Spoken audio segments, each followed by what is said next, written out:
The wicket is inspected and another test begins. Don Bradman wins the toss for Australia, and Australia are going to bat. They're going to get first use of this good wicket. And here's the England side coming into the field. Yardley leading them, and here's Tom Dollery, Jim Laker, Dennis Compton and Douglas Wright of Kent at the end.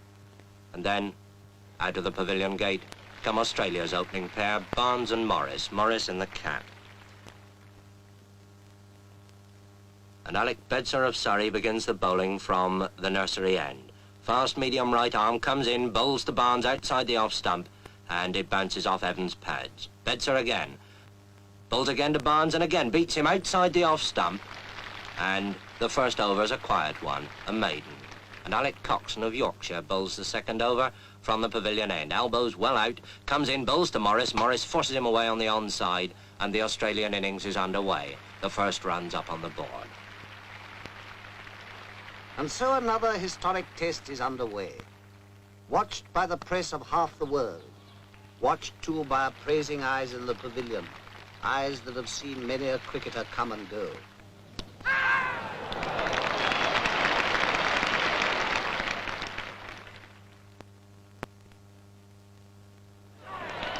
Australia's innings has come to a close. The score stands high and is duly noted. There is time to breathe until England takes the field. Cricket in the hands of the experts, more than a game. It's a craft at least, almost a science. Let's ask an expert, Bert Rhodes of Derbyshire, to bowl us a leg break on this demonstration wicket. Now, there's the spinning finger, the third one, see, cuddled close against the seam.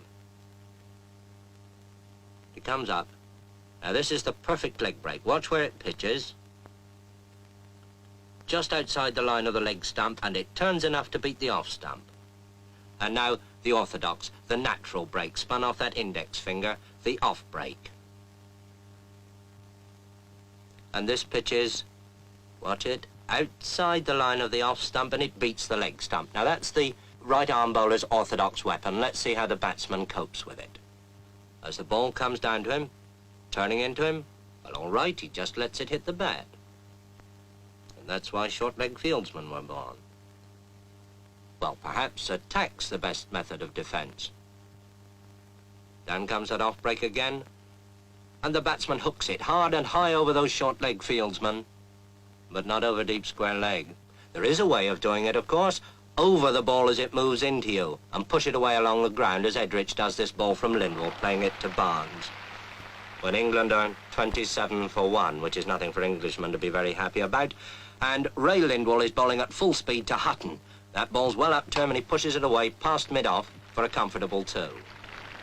Bradman moves round those hungry Australian slip fieldsmen, and Lindwall, in one of the finest spells of fast bowling seen in England since Larwood, bowls again, this time to Edrich, and Edrich pushes him away out into the covers, quite safely.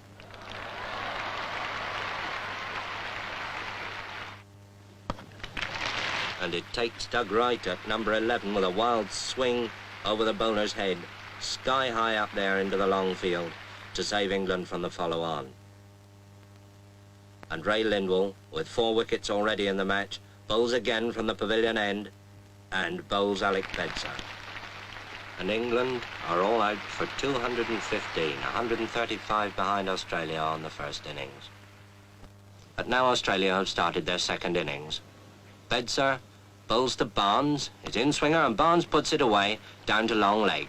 Round comes Hutton, fielding at long leg, and there's that quick low throw to Godfrey Evans. And now Wright bowls to Morris, and he's out.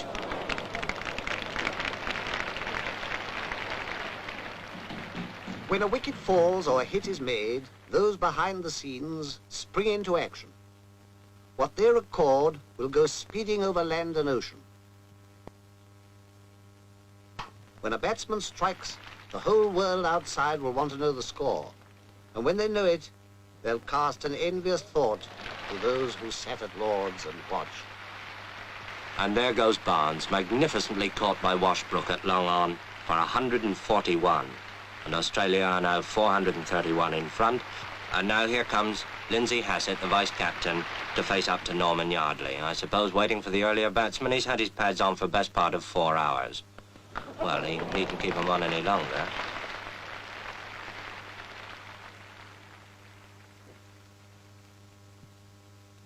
Meanwhile, the Don bats on. Don Bradman, on his last Test tour and playing his last Test innings at Lord's. Don Bradman, the pride of Australia and the despair of England. But whichever side one favours, who can but acclaim a master?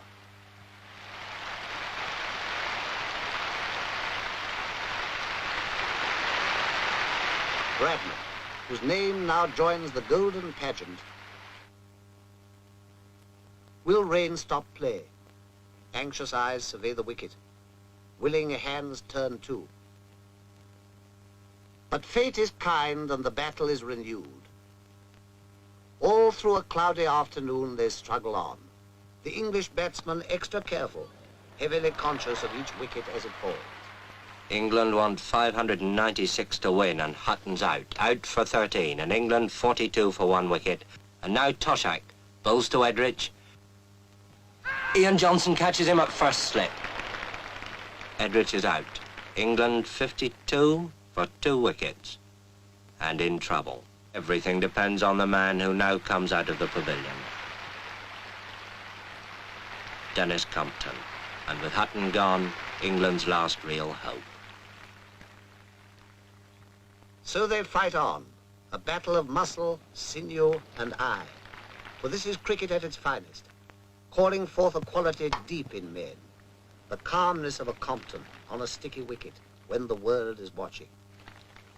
England, 106 for 3, want an impossible 490 to win. Impossible? Well, Compton's still there. And here's Big Bill Johnson with that bucking, bridling run coming in to bowl to him. And Compton's out. England's last hope of the impossible. And now, Toshak bowls to Coxon. Toshak thinks he's out. Umpire thinks he's out. Coxon thinks it's a shame. Now it's all over, bar shouting. The day wears on. Another game is lost and won. Well, perhaps not quite. Defeat has come to England, and to Australia, victory.